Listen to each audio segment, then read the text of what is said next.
Journalistes, je vous donne en masse les nombres. Il y aura 300 journalistes qui seront accrédités, dont 200 nationaux, 50 étrangers et 50 pour la RTS. Maintenant, il y a un détail, peut-être Aïssatou pourra vous préciser pour la commission. C'est bon. La commission. C'est bon. Merci. Ils veulent que vous...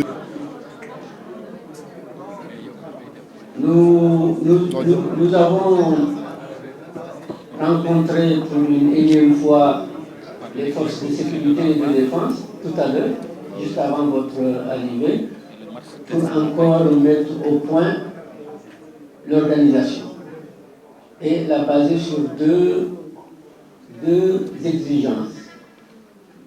La fluidité, j'en parlais tout à l'heure, qu'il ne puisse pas y avoir des gens qui font la queue sous le soleil. À cet effet, parmi les mesures qui peuvent nous aider, c'est l'ouverture des portes. Et on a décidé ensemble d'ouvrir les portes et d'accueillir les spectateurs à 10 heures. Donc à 10 heures, toutes les portes sont ouvertes. Un dispositif d'accueil et d'orientation sera mis en place, de sorte qu'à aucun niveau il n'y ait bousculade. Donc nous tenons à cette fluidité-là. La deuxième exigence, c'était évidemment l'exigence de sécurité. Pour répondre à Ronan, peut-être je te répondrai en Wolof après.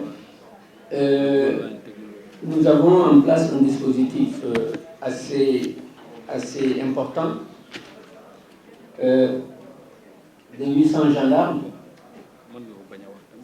de 600 éléments du GMI, sans compter les autres corps, GIGN et autres. En tout cas, suffisamment d'éléments pour déjà filtrer assez loin avant le stade lui-même.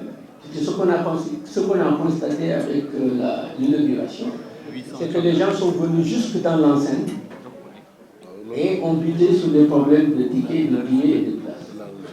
Donc ici, puisque c'est en vente à guichet fermé, quiconque qui prend un moyen de transport pour aller à Diamniadio doit avoir sur lui son ticket ou son badge.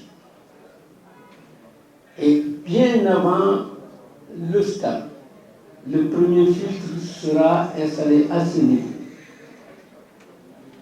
La personne qui n'aura pas de badge ou qui n'aura pas de billet ne franchira pas ce premier seuil.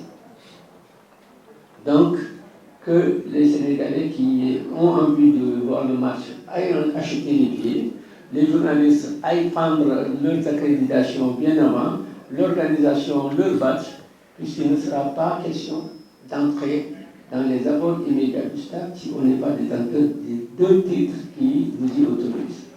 Donc à ce sujet, la sécurité est extrêmement ferme sur la question. Et je crois que c'est le gage de la fluidité et de la sécurité des uns et des autres à ce niveau-là.